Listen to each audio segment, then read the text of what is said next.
ঈদ মুবারক, ঈদ মুবারক, ঈদ মুবারক। আজকের ঈদুল আজহার সবাইকে ঈদের শুভেচ্ছা ও ঈদ মুবারক। দেশের বাইরে যারা প্রবাসী আছেন, বিশ্ববাসী, আত্মীয় স্বজন যারা আছে সবার জন্য ঈদ মুবারক।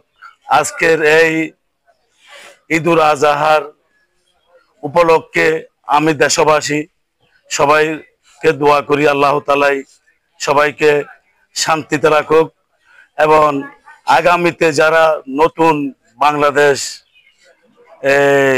ভালো মানুষ এসে নেতৃত্ব দেখ। আমরা চাই প্রতিটি মানুষ বাংলাদেশের দেশপ্রেমিক হোক, দেশেতে শান্তি আসুক।